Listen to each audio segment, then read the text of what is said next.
Hello. So in this final part of this chapter, we're going to look at something called binomial estimation. So we've looked at how you could expand brackets of the form x plus a to the power of n. We used the binomial theorem and the coefficients, stuff like that, to work out all the terms of the expansion. So we know how to expand it all, but there's a use for that. And we're going to investigate a particular use of the expansion in this section. So, what I'm going to say is, for an example, I have the bracket x plus what x plus 1 to the power of 10. Now, actually, I want to to the power of 4. Okay, I want to find the expansion of this first of all. Okay, which should be fairly standard. So that's going to be, firstly 4 choose 0, and then we're going to have x to the power of 0, then 1 to the power of 4, then we're going to have 4 choose 1, which should then be x to the power of 1, and then 1 to the power of 3, then we're going to have 4 choose 2, x squared, and then 1 to the power of 2 as well, then 4 choose 3, x cubed, 1 to the 1, and then 4 choose 4 lastly, and then x to the 4, and then 1 to the 0. And we can work that all out. So, 4 choose 0 is 1, x to 0 is 1, 1 to the 4 is 1, so we get 1 for the first term. The next term is 4 choose 1, which is 4. 4 times x times 1, that's going to be 4x then. Then this next, the x squared term then, 4 choose 2 is 6. 6 times 1 is 1, so we get 6x squared. Then the next term is going to be 4 choose 3, which is 4. X cubed is, well, that's x cubed times 1, so we're going to just get 4x cubed. And so then the last term, 4 choose 4 is 1. X to the 4, 1 to the 0 is also 1, because the power of 0 makes it 1. So overall, then we just get x to the 4. So that's my expansion. Okay, what I'm now going to do is, we can use this expansion, because what I can do is estimate certain numerical values. Okay, so what if I said then, what if I said I could try to use this to find the value of 9 over 10 to the power of 4. Okay, so hopefully you can notice then that the brackets here are sort of the same, right? They're a bracket raised to the power of 4, but then have x plus 1 inside of here and 9 over 10 here. Well, actually, what if then I put the brackets equal to each other? What if I then said x plus 1 is equal to 9 over 10? If I were to sort of like solve that then x would be minus a tenth, right? Okay. So obviously to find this value then, I could put it in the calculator, but obviously for the sake of, for the purpose of learning and this example, we're not going to do that. And but I want to find a more proper way of finding the value, right? I'm just put it in the calculator. But I can kind of use this expansion then, because if the brackets are the same, when x is minus a tenth, that means I can substitute that into the bracket, into this expansion, sorry, and then that should get me 9 over 10 to the 4, right? Because then x plus 1 to the 4, that's going to equal minus a tenth plus 1 to the 4, which is indeed 9 over 10 to the 4, right? Because 1 minus a tenth is 9 tenths. But then I can use my expansion, because these are all the terms in expansion. So then that'd be 1 plus 4x, that'd be 4 lots of minus a tenth. Add 6x squared, that's 6 minus a tenth all squared. Add 3 minus a tenth cubed. add 4x cubed, so 4 lots of minus a tenth cubed, add minus a tenth, oh, have to squeeze it in here, to the 4, right? If I put that in the calculator then, all that, so 1 add 4 of 4 lots of minus a tenth, add 6 lots of minus a tenth, squared, add 4 lots of minus a tenth cubed, add minus a tenth to the 4, I get 6561 over 10,000. Well, actually, if you were to put that in the calculator, that's equal to 9 over 10 to the 4. Right? So actually, we do get the full proper answer. Okay, cool. So that's what we'll be using our expansions. We can use it in that way to find particular values. Yeah, and that'll be, especially when you look at more types of binomial expansion in year 2, where you can actually go on to find all different types of numbers, including irrationals like root 2. We can use certain binomial expansions to find the approximate value of root 2, which is useful because root 2 is an irrational number that goes on forever. So if we can sort of find sort of an approximate, like finite, proper answer to that value, that it can be quite useful. And for example, with pi as well, people all over the world trying to find all different ways of trying to approximate and find the next few digits of pi. We come up with more accurate approximations to pi, right? So it's quite important. It's quite a useful idea. This we can use certain approximations like this binomial to find approximate values for certain numbers. Well, in this case, it's not particularly groundbreaking because all I'm said that 9 over 10 to the 4 is actually 9 over 10 to the 4. I've not really done anything impressive there. But I did this as an idea to lay the groundwork. What I find now instead of saying 9 over 10 to the 4, what if I then wanted to find 9 over 10 to the 10 power? Now, we'll have to rejig our expansion because now it's a different power, but we'd have to find many terms, right? 10 terms, or 11 actually.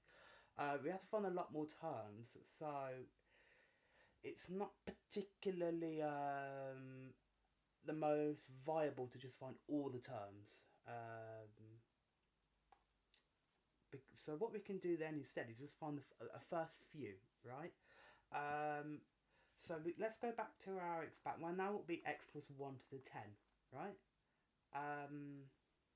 If we were to then find the first few terms of this, right, of this expansion, let's say the first 4 terms, that would then be firstly 10 choose 0, x to the 0, of 1 to the 10, add 10 choose 1, x to the 1, and 1 to the 9, add 10 choose 2, x squared, 1 to the 8, and then x, and then 10 choose 3, x cubed, 1 to the 7, and then there'll be more terms after, right, which I denote with this triple dot.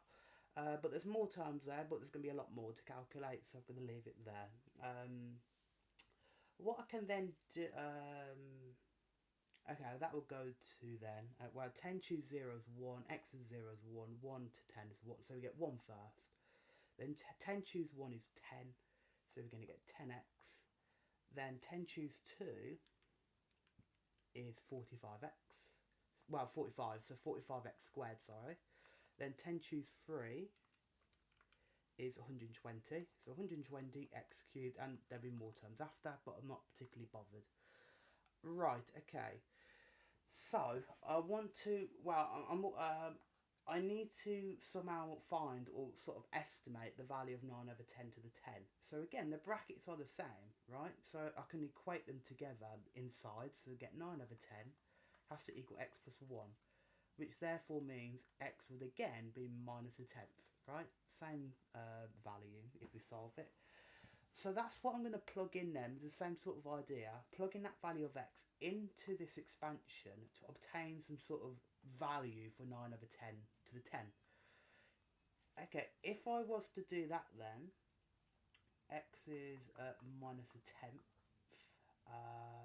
If I plug that in, then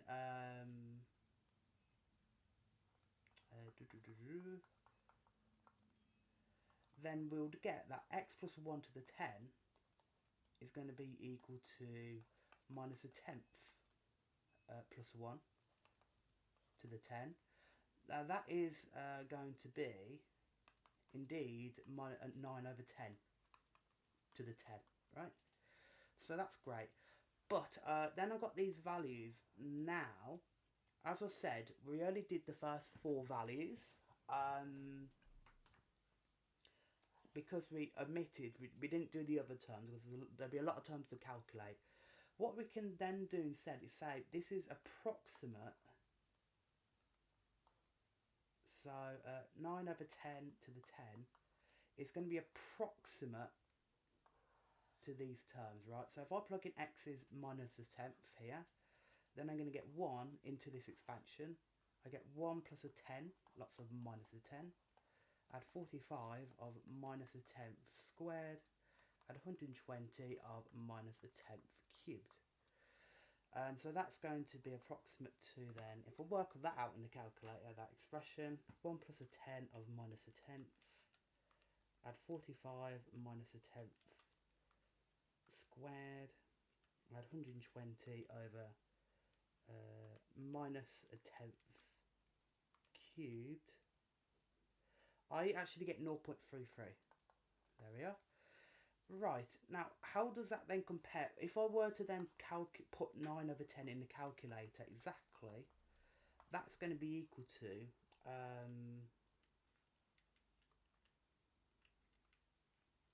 0.34867 ... They're very, very, very close, aren't they? Now they're not exactly the same, sure, but it's a very good approximation considering we only calculated 4 terms. I think there are like 7 terms remaining we'd need to calculate in this instance.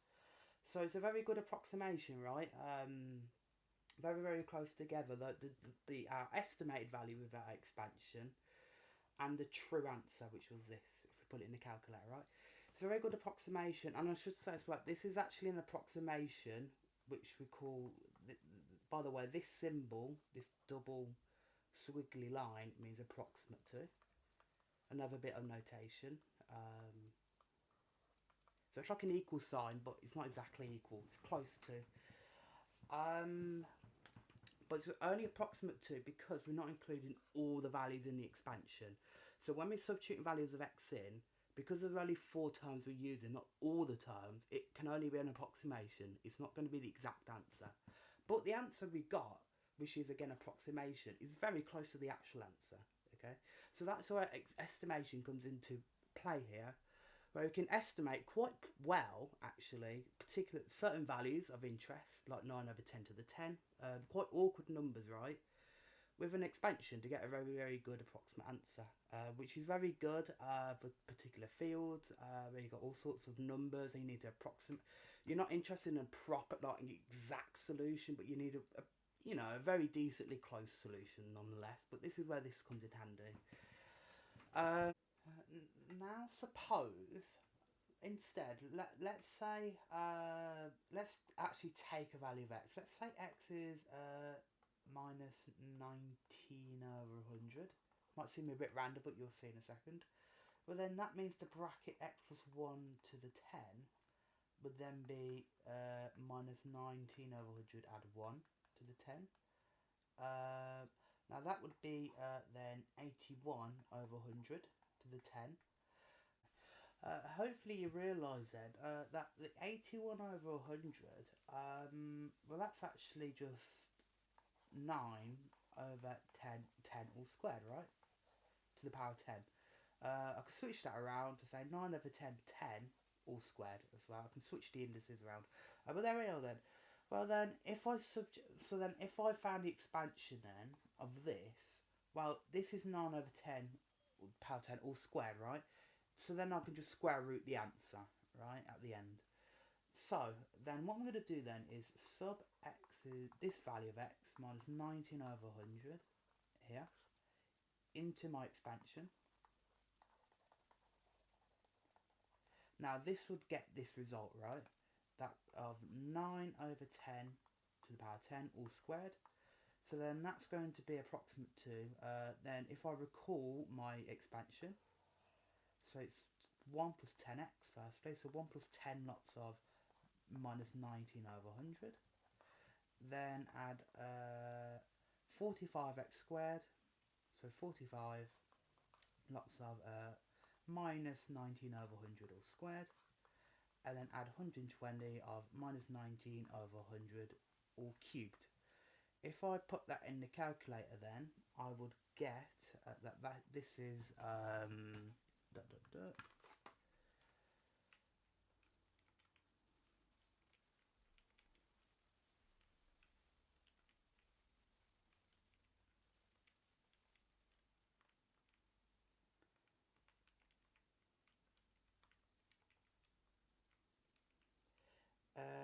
well, this is minus 0.09858. Okay, but then this is 9 over 10, 10 all squared. So to get that 9 over 10 to the 10, well, I need to square root it. But obviously we've got a negative, we can't square root it. But in this case, actually, I only just need like the actual number. I don't need the plus or minus. I don't need to care about the sign. So this is just going to then be the root of 0.09858, which is going to be the root. If I put that in the calculator, 0.31397. There we are. I'll cut it off there. There we are. And now that value 0.313, that's still fairly close to 0.348 something, right? That's the actual value of 9 over 10 to the 10. Okay, so it's a fairly good approximation, right? But remember, when we substituted though, x was minus a tenth in here in this first example, we got 0.33. Now that's actually still closer to 0.348. Why are we getting different approximations? Let's investigate that. So if I recall the approximations, right, when x was minus 0.1, which is minus a tenth, the first one we looked at, the approximation was 0.33. Then the approximation we just seen when it was minus 19 over 100, which is minus 0.19. Then we got 0.314, right, effectively. And the true answer, 9 over 10 to the 10, if we put it in the calculator, was 0.3487 when we rounded it, right? So we can see the rough answers then. Now, as we saw, well, 0.33 here is closer to 0.34 than this one, 0.31, right? Now again, why are we getting different approximations, and as a result, can we find then a way to pick and find better approximations to the value? Well, actually, the answer to that is yes. But how exactly? Well, try and look at these numbers of x we picked then. When it was minus 0.1, we got a better approximation than when x was minus 0.19. Now, you can kind of, I guess, theorise then that 0.1 is close, ignoring the negative, right? It's closer to 0 than 0.19, right? If you imagine it on the number line, right? Number line here, minus 0.1 and minus 0.19. While 0.1 here is closer to 0, right? So then we could then think, well, actually, a smaller value a smaller value of x, an x that's a value that's closer to 0, gives a better, a closer approximation to the actual answer.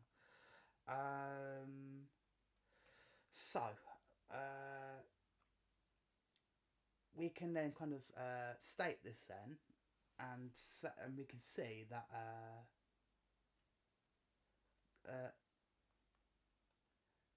a small value of x gives a better approximation, right? An approximation of the actual value of what we're looking for, right? We can see that 0.33 is closer than 0.314, right? So, and that's because 0.1 is closer to 0 than 0.19, it's smaller. And so what we mean by small value is, by the way, and you'll see this used in various parts of the course, when we say or refer to a small number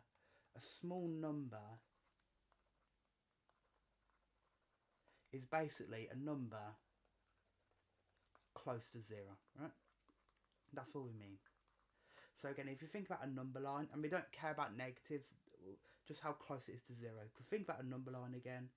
If, say, we had positive 0.1 and negative 0.1 and 0, well, they're the same distance apart, right? Obviously, one's negative and positive, but we don't care. The idea is that it's close to 0, ignoring any sign. That's what we mean. So if you have a decimal close to 0, it's a small number. And so if we have a small value of x, then we plug into our expansion, as we just did. A small value of x gives a better and closer approximation to the actual answer. So it's a better value to choose. Right.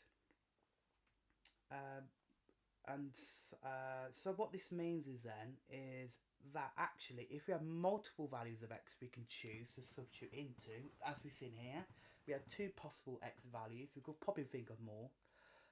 X was 0.1, minus 0.1 and minus 0.19. Both of those we found a way to get an approximation to 9 over 10, right? But which one do we pick to give the best approximation? Well, it's the smallest one. So if we have multiple values of x,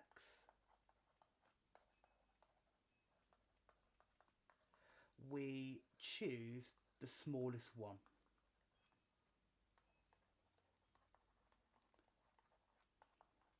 To give the best approximation.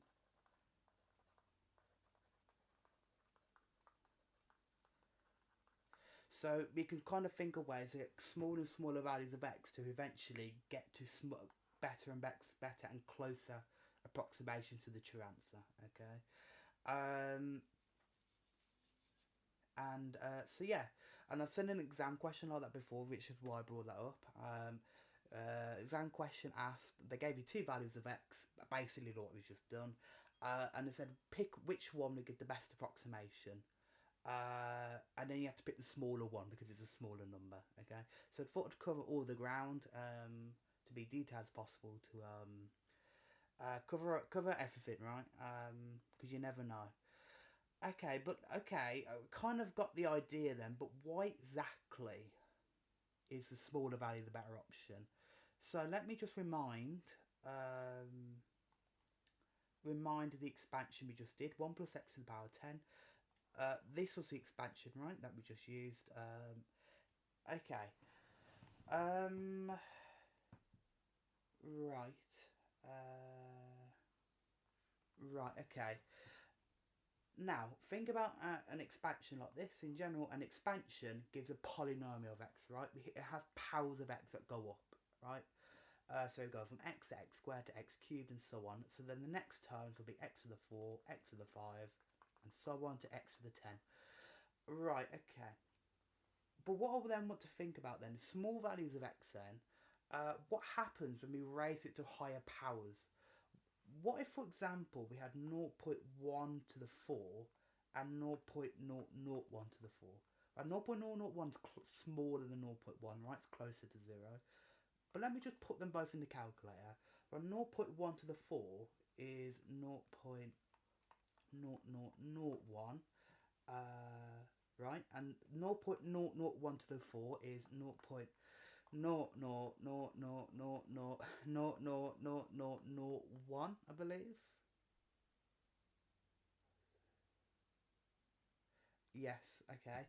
And hopefully you can see one is far, far more smaller and insignificant than the other, right? This one is basically zero than compared to this, right? There's so many more zeros. What that means is then that higher power, if we raise a small number like this to a high power, it basically goes to zero. So the smaller number we pick, the more insignificant the higher powers of x it is, right? So that means if we were to substitute this into the expansion, 0.001 compared to 0.1, it goes to 0 very quickly in this if we substitute into the whole expansion. And if we raise that, then say if we then raise this to the power 6 or to the power of 8 and then eventually to the powers of 10, well, you can imagine they basically go to 0 as we increase the powers of a small number. So that means then that the smaller the numbers we have, the values we have, the closer to 0 they are, their powers basically go to 0. They're basically 0, so they're basically contributing nothing to the overall answer. Which means then, if we needed to cut off all the extra terms after x cubed, well, as I said, x to the 4, or 0.01 to the 4 again, that's basically 0 here, right? There's so many zeros.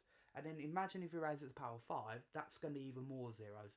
Basically, the higher powers of x then, for small value of x, will, like 0.001 here, will basically go to 0 and contribute nothing, and basically will not affect the answer. It'll be insignificant to the answer, which means it gives a better approximation as we need fewer terms to get a very close answer, right? And that's basically it. So the smaller value of x gives the better approximation because higher powers of a number, basically 0, it basically goes to 0, right? So we can ignore the higher powers of x.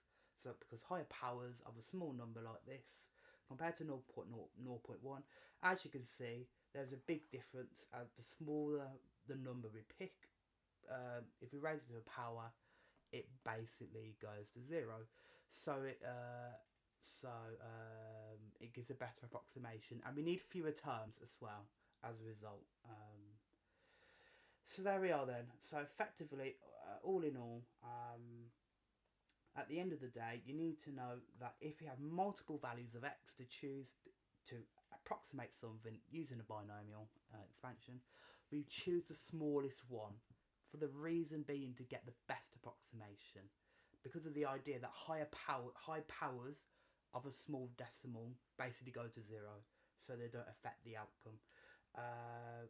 Basically means there's less error because it's not contributing as much. Because it's basically 0, so there's no error essentially.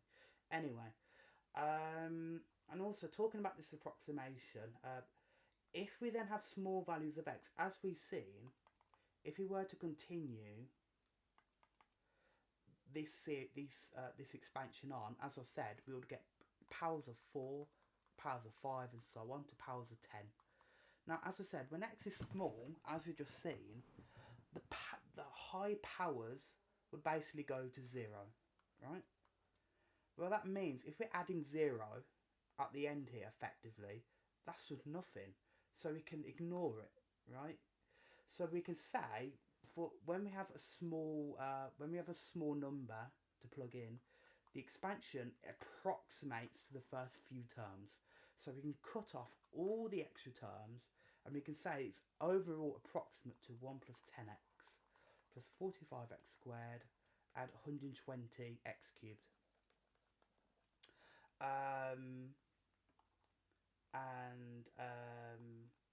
So yeah, so we'll be seeing some examples talking about that as well, but we can approximate an expansion as well by cutting off the extra terms, and that's the whole idea of binomial estimation. The idea we can cut out all the extra terms especially with a very, very massive binomial expansion. Imagine if this was raised to the power of 100, right? That'd be a lot of times we have to compute, but if we pick a small value, we don't need all the extra terms. We can just focus on the first few because those are the ones that matter. So that's the whole idea of binomial estimation. The idea that we can cut out extra terms. We don't need all the terms, which allows us to give an approximation to something. Okay, so that's sort of the theory, I guess, behind it.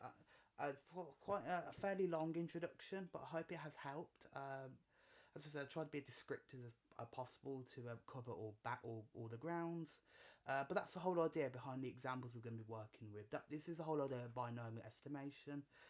The whole idea is we pick small numbers to get a better approximation, and how we can use the brackets, if we equate the brackets together to find estimations to certain numbers of values, as we've seen in here. But we'll look at some examples then. Okay, so this question then, find the first four terms in the binomial expansion of 1 minus x over 4 to the 10. Right, so firstly asking just for the first four terms. So that's just going to be then equal to, well, firstly the first term is 10 choose 0, then we're going to, the x part of minus x over 4 is to the power of 0, then 1 is the power of 10, then 10 choose 1, and then minus x over 4 will be a power of 1, then 1 will be a power of 9, then we're going to have 10 choose 2 minus x over 4 squared, then 1 will be a power of 8, then we're going to have 10 choose 3 of minus x over 4 to the power of 3, and then 1 to the power of 7. Now that's four terms, so we don't need to do any more. So we can basically use a dot dot dot to say, well, the other terms are there, but there we are. So if you calculate these terms then on the calculator, right, simplify it. Well, 10 choose 0 is 1, minus x over 4 to the 0 is 1 as well, because it's power 0, so we just get 1 first. Then 10 choose 1 here, 10 choose 1 is 10, minus x over 4, so 10 times minus a quarter is minus 5 over 2, so you get minus 5 over 2x. Then we have 10 choose 2, which is 45. Then 45 times minus a quarter, sorry, and it'll be minus a quarter squared. That would then get the 45 over 16x squared. Then lastly we have 10 choose 3, which is 120 times minus a quarter cubed, and that will get me minus 15 over 8x cubed, and there we are then. So those are my first four terms. Cool. Okay, fairly standard. Part B then says use your expansion to estimate the value of 0.975 to the 10, giving you your answer to 4 decimal places. So again, it's very similar to what we talked about. So we need to use this binomial to estimate this value. I notice the brackets are again fairly similar, right? So I have a number to the power of 10, right? Well, what if I put both numbers equal, so that inside the bracket has to equal 0.975, right? So then 1 minus x over 4 is equal to 0.975. Then I can solve for x, because then that x value tells me what I need to plug into here to get an approximation. Cool. So if I solve this then, well, x over 4, if I add x to, well, x then, let me just do it all in one. Well, if I solve this then, well, x then, if I, actually no, I'll do it bit by bit. So minus x over 4, that's going to be 0.975 take away 1. That's going to be minus 0.025. Then if I times by, times by minus 4 to both sides,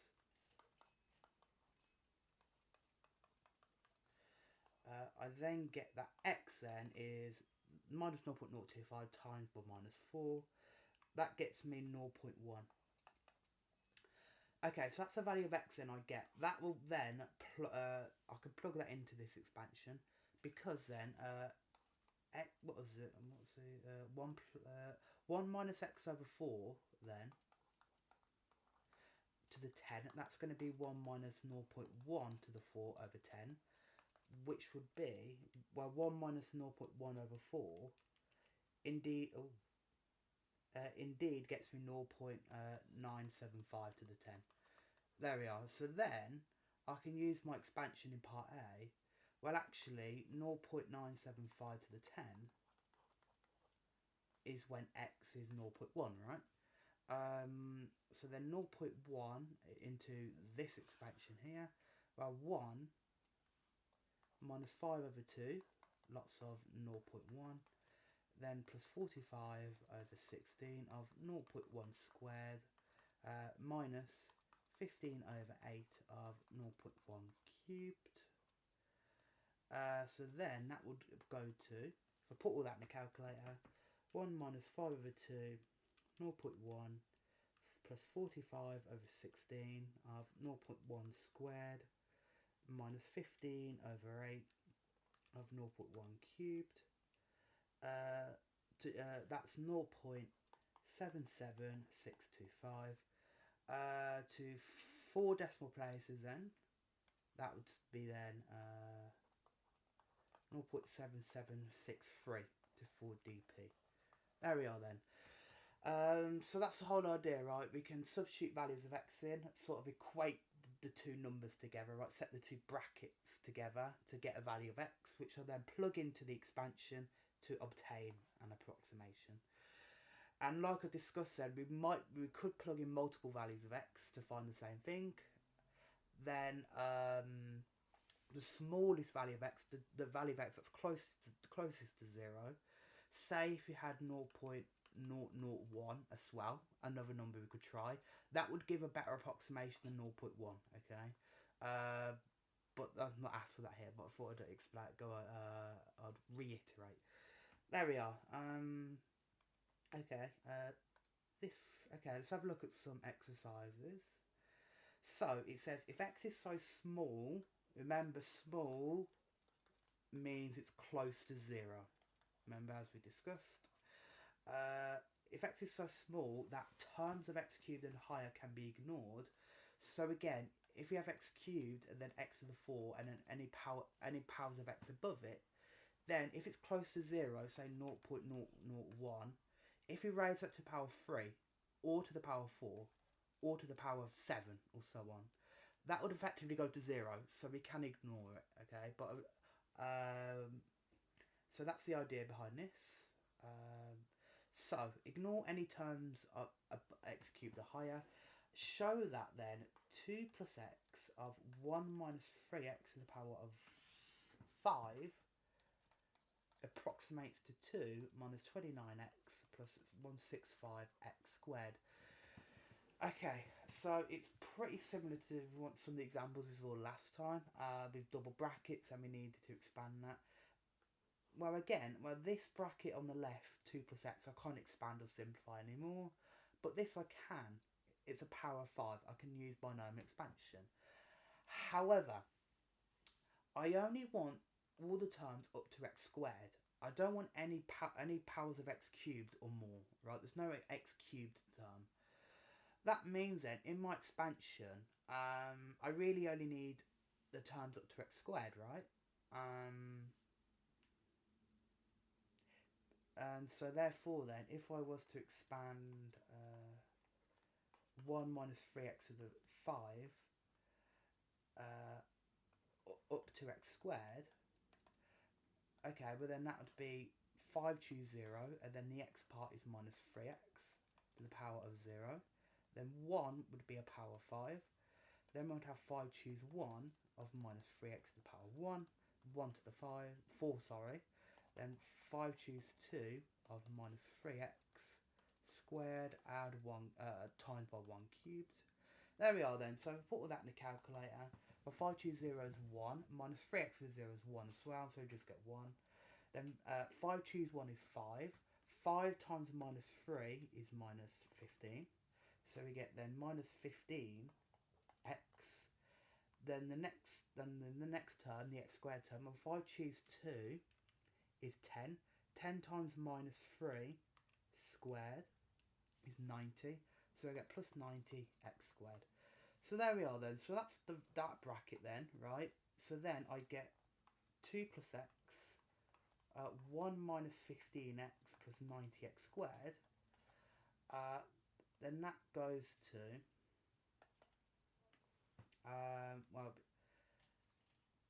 that would go to then we need to expand it, right?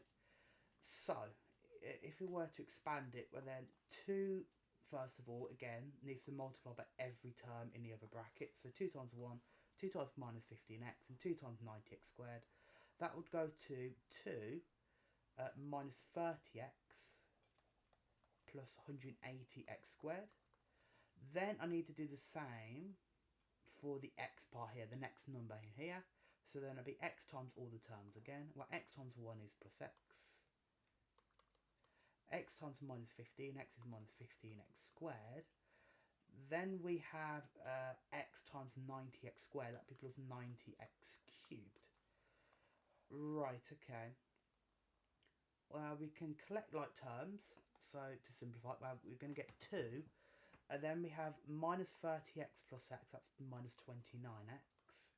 Then we have 180, that is 180, my handwriting. 180x squared minus 15x squared, that's plus 165x squared. But we also have a 90x cubed.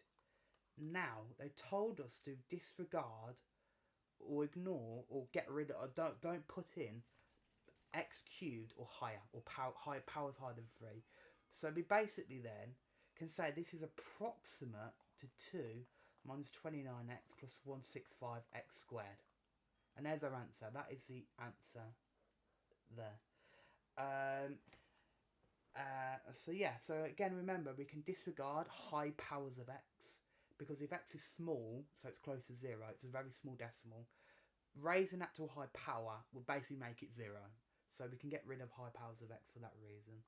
But all they told us in this case is ignore x cubed or higher. So if we get rid of that, literally we just get this approximation then. Cool. And so yeah, in questions like that, if they ask you to expand or only give certain powers of x, if you get any powers of x higher than that, you just get rid of it, ignore it, right? But anyway, so have a look at this question then.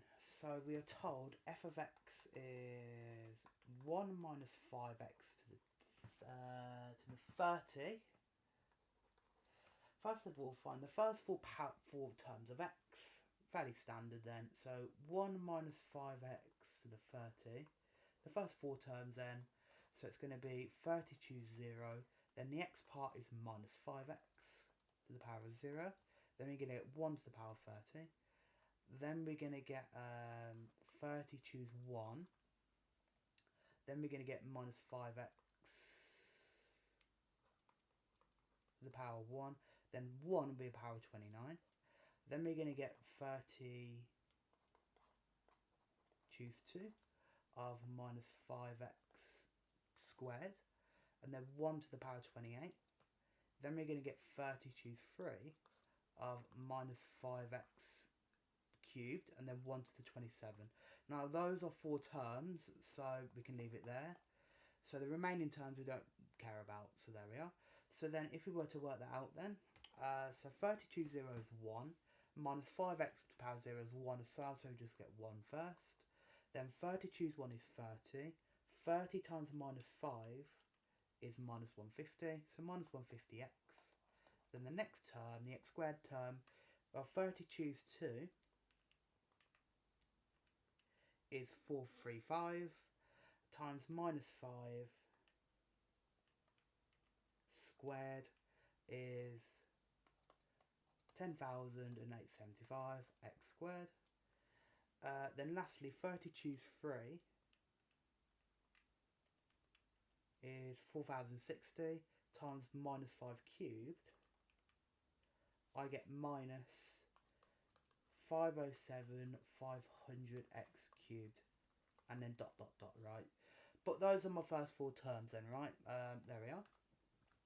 Then part B then says, use your answer to estimate the value of 0.995 to the 30, giving the answer to 6 decimal place. Okay, so again, a similar sort of case, we need to approximate a certain value. Now again, notice the two brackets are equal, the same power 30. So to make them equal, I can then equate them, right? So then simply 1 minus 5xn would have to equal 0.995. Then if I solve for xn, that means x is going to be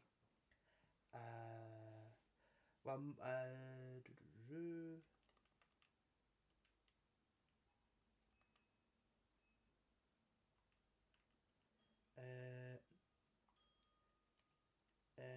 0.001. Yes, okay. There we are. So that's the value of x, and I'm going to plug into here. Cool. And hopefully you can see that I think this is a really good value of x to pick because it's very, very small. So this will give a good approximation, right? Again. So therefore then, 0.995 to the 30 is going to approximate to these four terms when x is this, right? So then I'm going to get 1 take away 150 of 0.001, add 10875 of 0.001.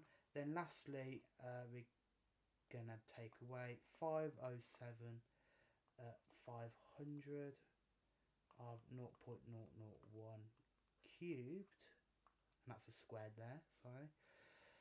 And then put all that in a calculator. We get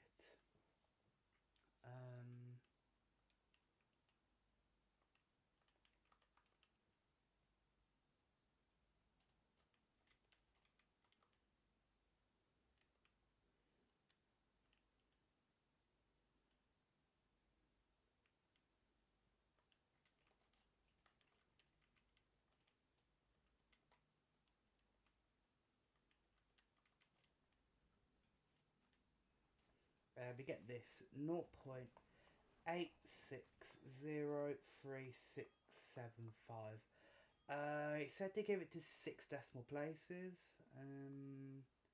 1, 2, 3, 4, 5. 1, 2, 3, 4, 5.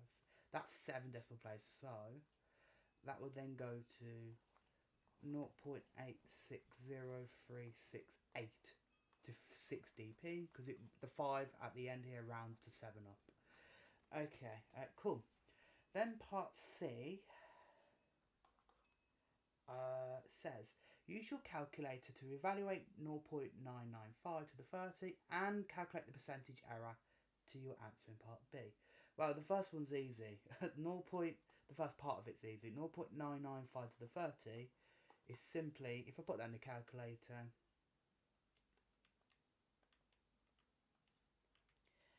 0.86. I should probably give this a 6 decimal. I should probably give this a 6 decimal places as well to keep it consistent. 0.860384 to 6 dp. There we are. Okay, so again, very, very good approximation then, right? Very, very close together, which makes sense again because x is very, very small. It's very close to 0. So we expect it to be a good approximation. Okay, but it says then to calculate the percentage error. Now, the percentage error then, I think you would have done it in GCSE in either science or maths, I'm not sure. But the percentage error is defined to be the estimate or the approximation minus the actual answer divided by the actual answer times by 100 to get it as a percentage. What this tells us then, that the estimate over the actual, you can do it either way around. If you get a negative, that's fine to make it a positive. But what this is saying is, as a proportion of the actual answer, how much of how far apart are we from the answer effectively, and as a percentage, that's what this is telling us. So this difference then at the top is giving me the how close they are, what the difference is between our estimate and the actual answer, and then out of the actual answer tells me basically how much error there is, right, percentage wise. There we are then. So then our estimate then was this, right? So that's going to be 0.860368. That's my estimate. Take away the actual answer, which I did on a calculator, of 0.860384, over the actual answer again, which was 0.860384 times by 100. If I put all that in the calculator, then I should get the percentage of. That's going to be a lot of stuff to plug in here. 0.860368.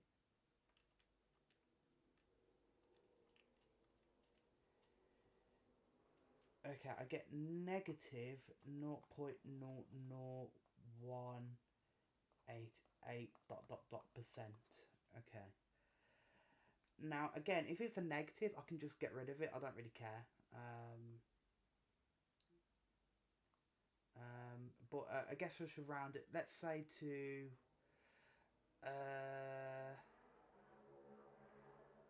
let's say to 4 decimal places, shall we say?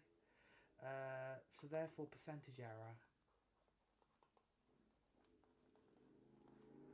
is 0.0019, right, percent to 4dp. Okay, there we are then. So again, very, very, very, very small percentage error, which is what we like. We like estimations that are, very good at estimations, right?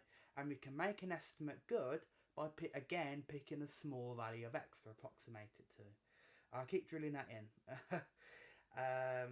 But yeah. Okay, cool. Let's have a look at this question then.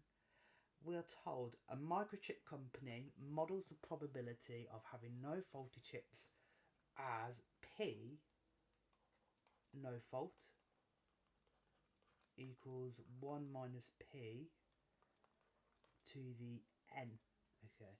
Now this P, by the way, means probability. Okay. So this is saying probability of no fault. Okay. When we look at if you haven't looked at stats yet, all the probability part of it, you'll see that notation there.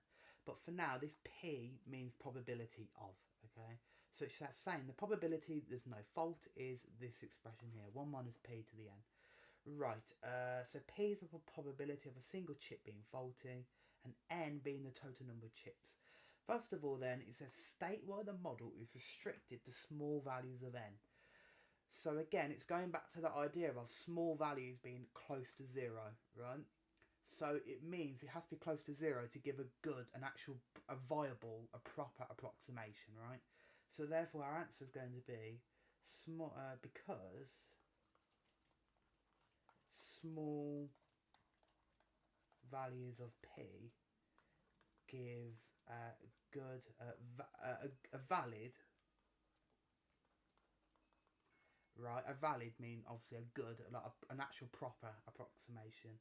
A valid, good approximation. There we are, which is what we discussed earlier, right? Okay.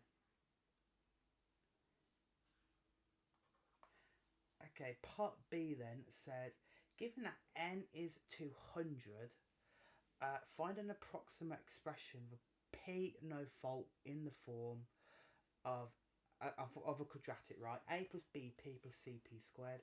So we're given n is 200. Let's just substitute that in then. So 1 minus P of 200 then. Now that is again equal to P of no fault. So we just need to evaluate this, expand it. Now, where do we expand it to? Because there's too many terms here. There's 200, right? But we told us a hint here. The expression needs to look like a quadratic, meaning the highest term has to be a quadratic term. So we only go up to the p squared term, right? So that's going to be then p choose 0, no, 200 choose 0, sorry, of minus p to the 0 on 1 to the 200, and 200 to choose 1 then, of minus p to the 1, and then 1 to the 199. Then the next term is 200 choose 2 of minus p squared, and then 1 to the 198. Now that's it though, that's it, that gives me a quadratic term for p, right? P squared. You can see that here again because my answer only has 3 terms in it, right? So I only need the first 3 terms. Right. So if I just evaluate all that then, so 200 choose 0 is 1, minus p to the 0 is just 1 as well, so we just get 1 first. Then 200 choose 1 is 200, minus p to the 1 is just minus p, so we get minus 200p. Then this next term, 200 choose 2 is 19,900 times minus p all squared, but minus p times minus p is positive p squared, right? So that'd be positive 19900 p squared. And there we are then. And then add dot dot dot. And there we are then. And so the approximate expression then, so that's approximate to just these terms, right? So it's approximate to 1 minus 200p, add 19900p squared, and there's no more terms after it, right? That's the approximation. Cool, okay. Then part C then says the company wants to achieve a 92% likelihood of having no faulty chips on a production run of 200 chips. Use your answer to part B to suggest a maximum value of P for this to be the case. So, right, it's talking about a 92% likelihood of no faulty chips. That's telling you the probability.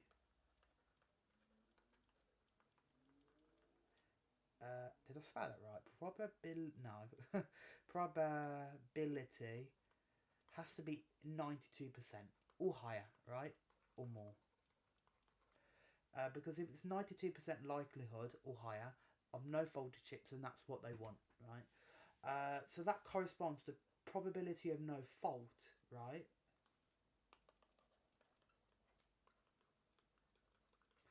Has to be has to be equal to 0.92. So that means then if probability of no fault is 0.92, then that means 1 minus p to the 200, right, has to be equal to 0.92 as well. Well, we worked out the so it says use my answer to part B. Well, my part B is this expression here, right? So if I want 1 minus p to the 200 equal to 0.92, then that means I need to set this quadratic equal to 0.92.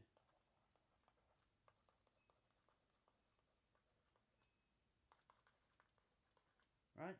Well, actually then, is this not just a quadratic equation to solve for p? So then 19900p squared take away 200p, then 1 take away 0.92 is 0.08. So plus 0.08 equals 0. So then we can solve that via the formula, the quadratic formula. So p will then equal positive 20 plus or minus the square root of minus 20 all squared. Take away 4 lots of 19900, 0.08 over 2 lots of 19900, and then if I put that in the calculator, then that would get me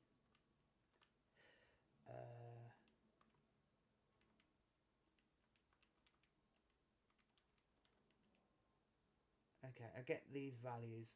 So p is either 0.00963 ...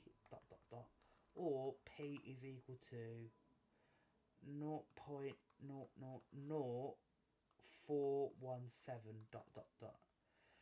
Okay.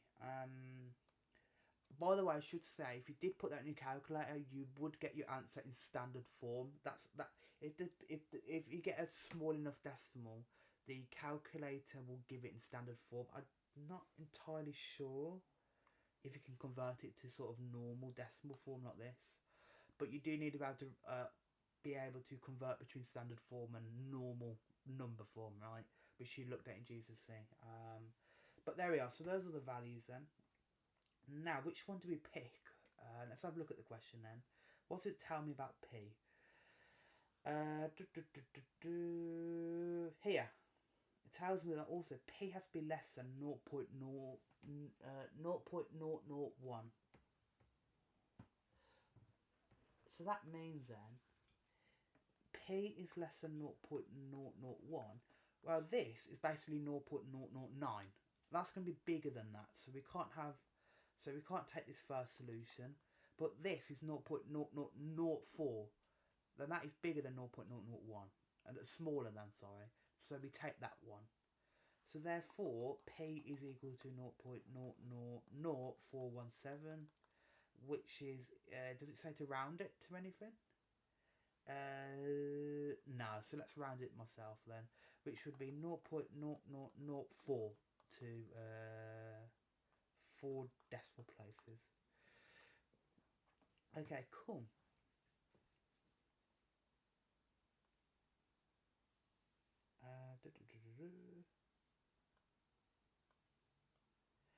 Okay, let's move on to final exam question then. So this one then says, find the first 3 terms in ascending powers of x for the expansion of 2 plus 3/4 x to the 6. So it only wants the first 3 terms. So firstly then, very straightforward. That's going to be 6 choose 0 firstly. Then the x part, 3 over 4 to the x. It's going to be a power of 0. Then the 2, the other number, is going to be a power of 6. Then the next term, 6 choose 1, 3/4 x to the power of 1. Then 2 to the power of 5. Then we're going to have 6 choose 2 of 3/4 x squared. Then 2 will be a power of 4. And so those are the 3 terms, right? So we don't need to do any more than that. So there we are.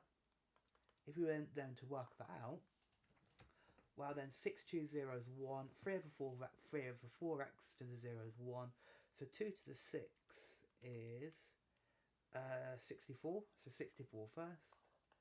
Then 6 choose 1 here is 6, 6 times 3/4 is 9 over 2, times by 2 over 5 is 144, so 144x. Then this last term here, 6 choose 2 is 15, times by 3 over 4 squared is 135 over 8 is 16, times by 2 to the 4, I get 135 x squared. Cool. So those are the first 3 terms then. Cool. Part B then says, explain how you would use your expansion that we worked out, right, to estimate the value of 1.925 to the 6. You do not need to perform the calculation, so it's asking to describe how you would do it, right, but not actually do the full answer. Okay, so how would you do it? Well, it's basically what we always did before, right, previously. Notice, again, that this number is a power of 6. This bracket is a power of 6. I can then equate the two together. So what I would say is then, you would basically solve 2 plus 3 over 4x equals 1.925 to get x is what? Well, if I solve this, well, 3 over 4x is going to equal 1.925, take away the 2. And then if I divide by 3 over 4, I then get x is minus a tenth. So minus 0.1. Well, then I can use my expansion then. So and then substitute this value of x then into this expansion to get an approximation for this value here, and substitute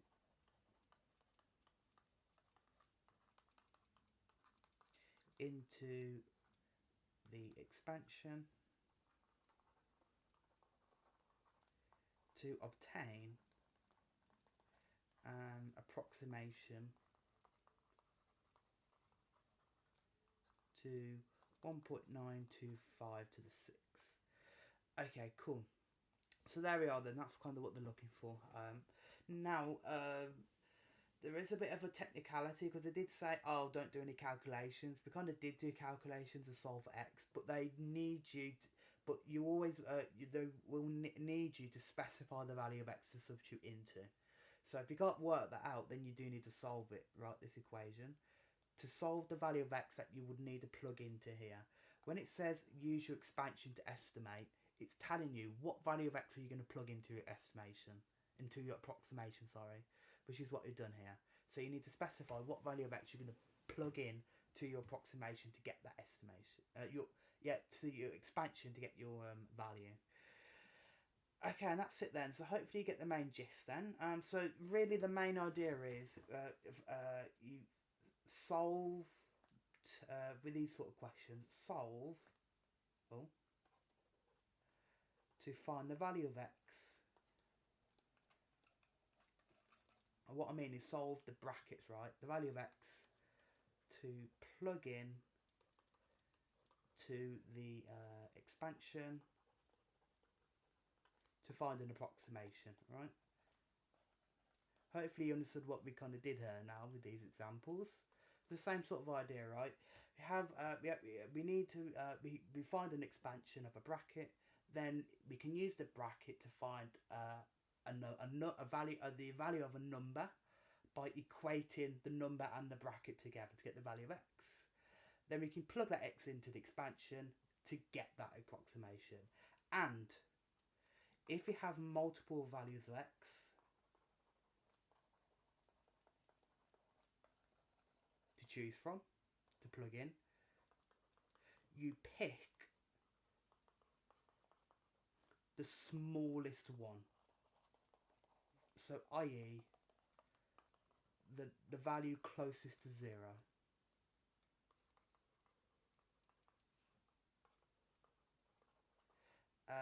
To get the best approximation, right? And those are basically the two key details of this section, okay? So there we are then. So that's binomial expansion. So that's the end of this sort of chapter. So I'll see you next time.